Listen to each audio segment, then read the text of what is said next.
Hello everyone, चलो हिंदी सीखे में आप सबका स्वागत करती मैं विशालाक्षी। हम लोग आज 10th क्लास के सेकंड लैंग्वेज में फर्स्ट लेसन बरसते बादल गेय कविता है, गेय काव्य है जिसको सुमित्रा नंदन पंत के द्वारा लिखा गया है। इसको आज हम गाएंगे, उसे समझने की कोशिश करेंगे। इस कविता को लिखने का उद्देश्य क्या है? प्रकृति के प्रति काव्य रचनाओं के प्रोत्साहन के साथ साथ सौंदर्य भाव को बोध कराना, मनोरंजन की भावना को जगाना और प्रकृति के संरक्षण के लिए प्रेरित करना इसका उद्देश्य है। बरसते बादल कविता पाठ है। कविता भावनाओं को उद्दत बनाने के साथ साथ सौंदर्य बोध को भी सजाती और संवारती है। ये कविता के साथ साथ गेय योग्य है, इसीलिए इसको हम गाकर सुनेंगे, समझेंगे। वर्षा ऋतु हमेशा ही हमारी प्रिय ऋतु रही है। वर्षा के समय प्रकृति की सुंदरता देखने लायक होती है।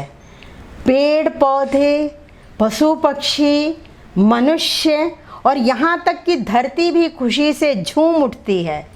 इसी सौंदर्य का वर्णन यहाँ प्रस्तुत किया गया है।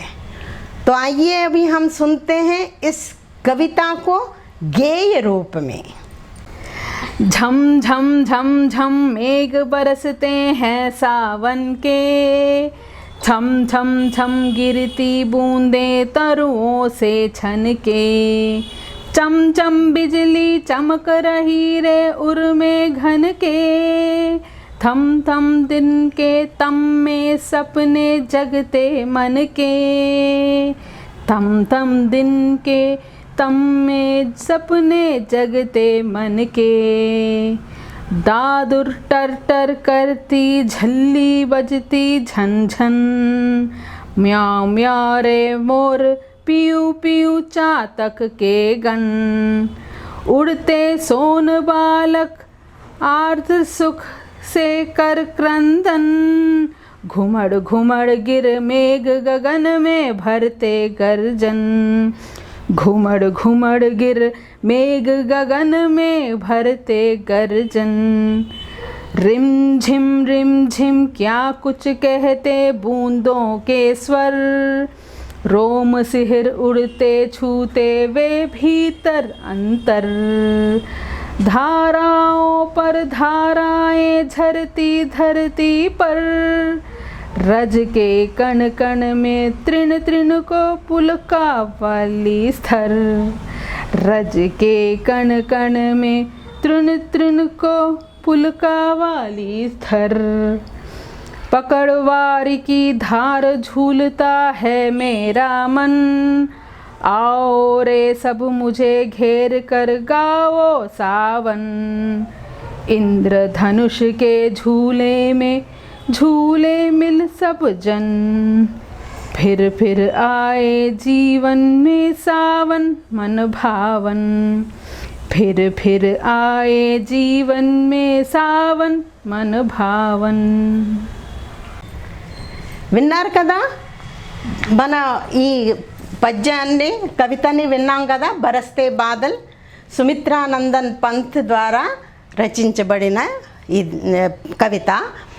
దీనిలోని వర్షా ఋతువు అంటే వర్షాకాలంలో శ్రావణ మాసంలో వర్షంలో పడే వర్షాన్ని గురించి రాస్తూ ప్రకృతి ఎంత సౌందర్యంగా ఉంటుందో, చెట్లు పుట్టలు మన పశువులు పక్షులు అందరూ కూడా ఎంత ఆనందంగా ఉంటారో, మన మనసు కూడా ఎలా పులకరిస్తుందో దీనిని చక్కగా కవి వర్ణించారు। మన మేఘాలు శ్రావణ మాసంలో మేఘాలు పడినప్పుడు, మేఘాలు వచ్చినప్పుడు, వర్షం పడుతున్నప్పుడు, తరువోసే ఛనకర్, తరువు అంటే చెట్లు, పేడ్, దానిలోంచి జల్లెళ్ళలాగా వర్షం పడుతున్నప్పుడు, చంచం చంచం ఇది ఉంటాయి కదా, మనం అంటాం కదా థండర్స్ లైట్ బిజిలీ అంటే లైట్ అన్నమాట. అక్కడ మెరుపులు ఉరుములు ఇవన్నీ కూడా మనకి ఆనందాన్ని కలిగిస్తూ ఉంటాయి అన్నమాట.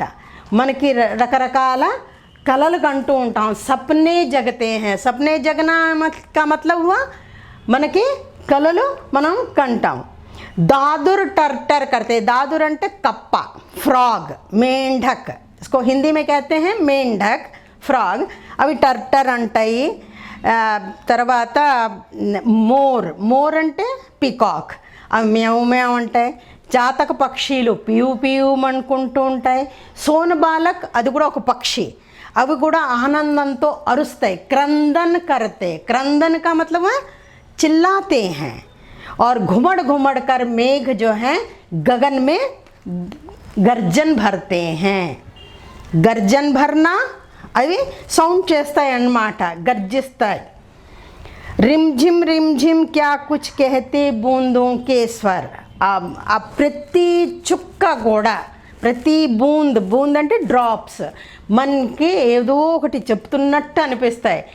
మనకి మన మనసు లోపల ఆనందంగా పులకరిస్తూ ఉంటాయి.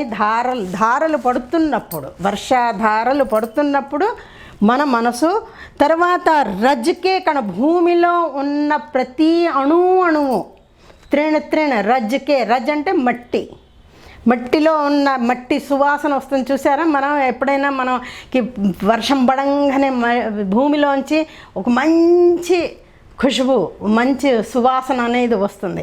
దాన్ని ఇక్కడ ఈ భావనతో కవి మనకి ఇక్కడ చెప్పాడనమాట. రజ్కే కణకణమే త్రిణికో పులకావలి థర్, పులకిస్తుందన్నమాట. అలాగే మనం ఈ ధారల్ని పట్టుకొని ఊగుతాం. ఆవో ధారా ఝూలతా హై మేరా మన్. అది ధారలు పడుతున్నప్పుడు మన మనసు కూడా ఉయ్యాలలా ఊగుతూ ఉంటుంది.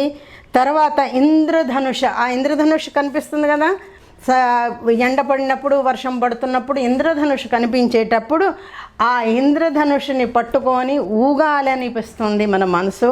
అలాంటి మనసుని మెప్పించే ఈ శ్రావణ మాసం అంటే నాకు ఎంతో ఇష్టం అని ఇక్కడ కవి చెప్తున్నారనమాట.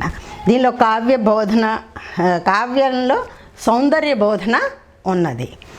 దీంతో పాటు ఈ పద్యాన్ని కూడా, ఈ కవితను కూడా మీరు బాగా చదవండి. చదివితే మనకి దానిలో ఉన్న భావం అంతా మనకి వస్తుంది. ఎగ్జామ్స్లో ఏ బిట్ అడిగినా కూడా మనం దాన్ని కరెక్ట్గా మనం రాయొచ్చు, కరెక్ట్ రాయొచ్చు. తర్వాత దీనిలో మనం గ్రామర్ పార్ట్ ఆల్రెడీ మనం చేసేసుకున్నాం. సో